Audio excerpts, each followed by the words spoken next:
Welcome to my studio. I recently just went on a tropical vacation, and actually the destination was a total dream come true. And I'm not going to tell you where exactly because I did do a painting while I was there that I will be sharing with you soon. But in my heart, I am still there. So today we are going to be painting some tropical waves, and I think you're really going to enjoy it. So I've got my supplies here all ready to go. I have watercolor paints, a paper towel, some clean water, and some watercolor paper with a lightly pencil drawing already on it and ready to go.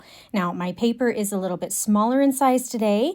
I had taken this with me on my trip, hoping to paint it, but I didn't ever get a chance to do this one. So this one is about 5.5 inch by 7.5 inch. Of course, you can do it larger if you'd like. Now here is my drawing if you'd like to try to do something like this for yourself. This one might be a little bit tricky just because there's not exactly a rhyme or a reason to it. Mostly I've just drawn in here where I'm wanting my white spaces to go for the foam of the ocean waves. I'm planning to make an outline drawing for this piece though, and I will be putting that in my Etsy shop if that would be helpful. Then you can just trace this right onto your watercolor paper and you are all set to go. Then of course we need some brushes. Here is a number 8 round brush from my subscription boxes, and then we also need some masking fluid to use for the white spaces, and to go along with that I have a cheaper brush that I can use with that masking fluid so I don't risk ruining one of my nicer, more expensive brushes. I like to put a little bit of liquid soap into the bristles, and that usually helps clean out that masking fluid later. So I'm just going to tape my paper down really quickly to help with some of the warping. We're going to be using a lot of water and paint today. And as a side note, I will put some information and links to any of the supplies you see me using today, including my Etsy shop, my subscription boxes, or also my 5-piece Craftamo brush set in the description of this video, just in case you're interested at looking into anything further. All right, now I'm going to be pulling out a tube of paint that I don't normally have in my paint palette. This is Cobalt Teal, and I'll just put a tiny bit of that on my tray here. This is a beautiful turquoise color, and it's going to work perfectly with our tropical water. Okay, first up, we are actually going to be putting on the masking fluid first. Now, like I say, my outline drawing is basically just a guide. I'm probably not even going to be following this exactly. In fact, if I painted this twice, I probably would be putting the masking fluid in different ways the second time around. So don't worry too much about getting it just like me. The goal basically here is to just mask off some white areas that can represent that sea foam crashing up on the shore. One of the biggest things we want to do here is just to make sure to leave some small as well as some large openings in between the fluid that we will be able to put some paint colors into. I'm trying to have some larger white spaces as well as some thinner lines or maybe even some dots, just whatever you think makes this look frothy and foamy. This part is going to take just a few minutes, but I promise it will be worth it in the end. So just sit back and enjoy the process. And as a side note, usually I will play a little bit of relaxing music, often some of my own compositions, into the background as we paint. But today I'm going to be doing something a little bit different. I recorded some waves and beach noises on my vacation, so I'm going to be playing a little bit of that in the background for you to listen to, just to help us get more in the mood and kind of put us into this paradise setting.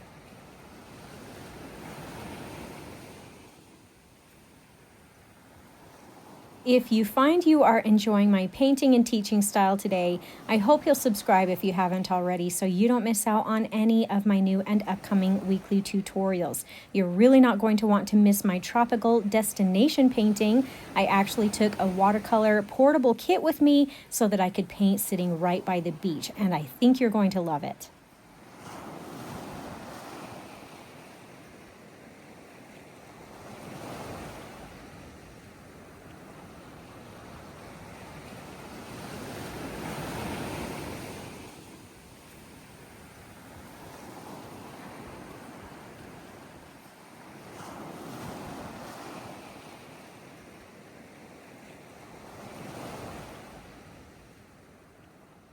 All right, that took some time, but we are done with the masking fluid. All we need to do now is just let it sit and dry. And while we wait for that to happen, I'll take this masking fluid brush and just go rinse that out before any of this fluid gums up my bristles.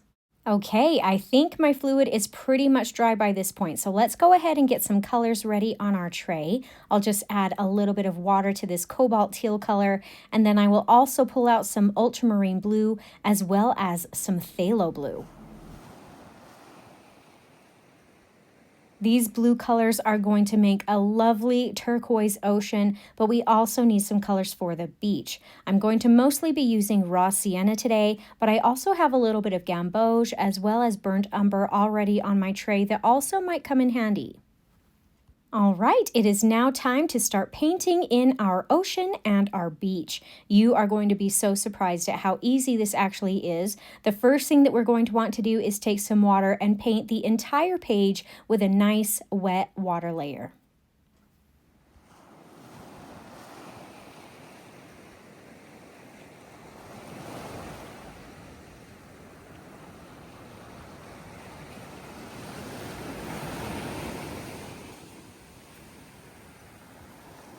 Then after we have that nice and wet, I'm going to start painting in the sand first. I may try some of the gamboge as well as some raw sienna.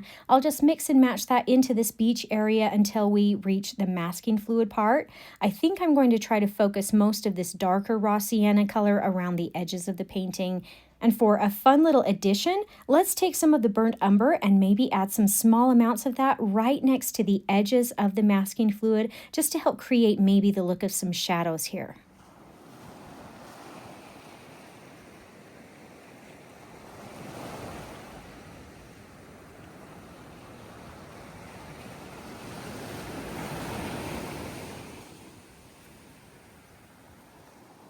All right, good enough. We want to work really quickly before our water layer starts to dry. So let's start moving into that masking fluid bubble and froth area. I'm going to also use some of these brown colors and paint some really light sections of brown mixed in within that masking fluid area. Then we're going to move on to the cobalt teal color and actually blend some of this color in with the brown in between this foam area. This way it will give it the appearance of the water actually washing up onto the sand. I'm keeping this color pretty light in value right now, but as we start moving outward more into the ocean, we're going to continue on with that teal cobalt and make it a little bit darker and more concentrated.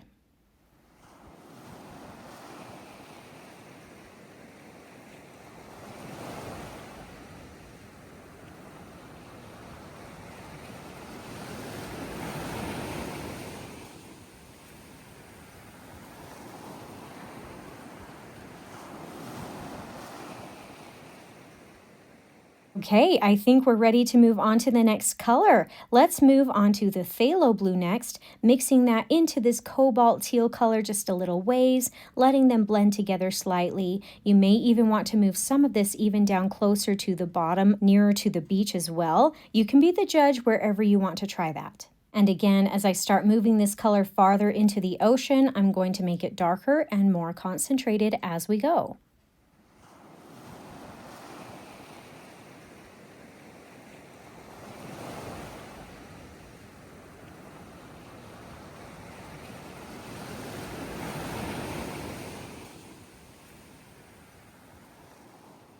This is looking really good so far. I'm super excited about it. Let's go ahead now and transition into the ultramarine blue. Again, blending that into the phthalo blue as well as spreading it out to the very edge of the page now. And as we get to this far corner, we're going to make this paint color really dark and concentrated. In fact, this should be the darkest value on the entire page.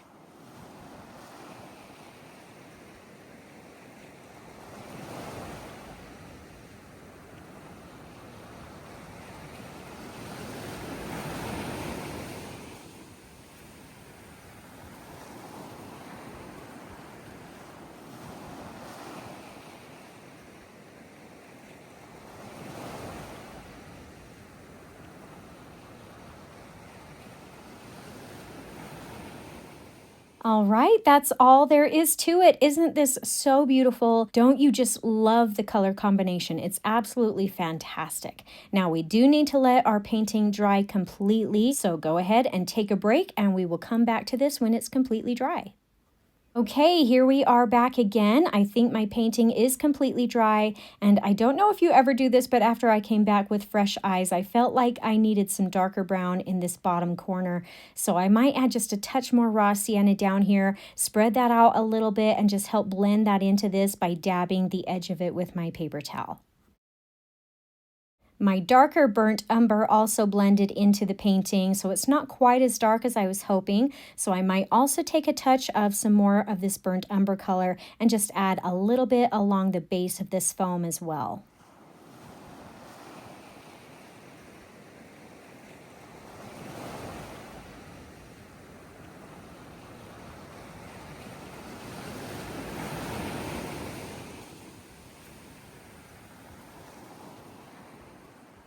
One other fun little detail I'm going to add is take some watered down raw sienna and tap my brush against another brush to create a few splatter marks into the sand. This just kind of gives it a little bit of detail. In fact, if you really wanted to, you could get super creative and maybe even take some white paint, maybe paint in some seashells or something like that, whatever you want to try.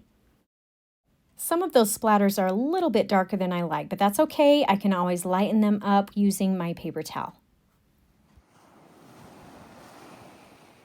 All right, when you're sure that everything is completely dry on your painting, then you can go ahead and take the masking fluid off for the big reveal. You're welcome to use your fingers and simply rub it off, or I like to use a good eraser, and that way I can also erase any of the leftover pencil marks that you might still be able to see.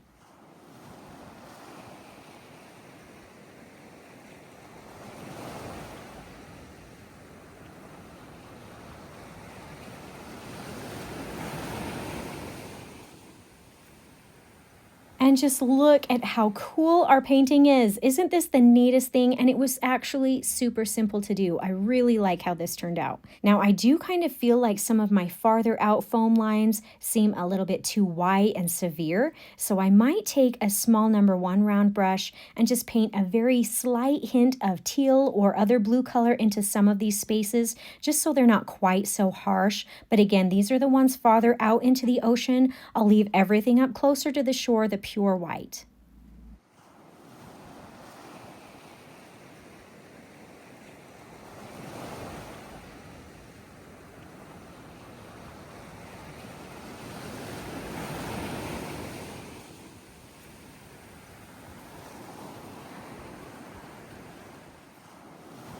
And that, my friends, believe it or not, is actually it for this painting today. We are just keeping things short, simple, and sweet. I have had so much fun with this. It really took me back to my vacation, and I cannot wait to share more with you about that later. But thank you so much for joining me today. I hope you had some fun and maybe even learned something new. If you did enjoy this tutorial, I hope you'll consider subscribing to my channel so I can continue to help you discover your artistic side.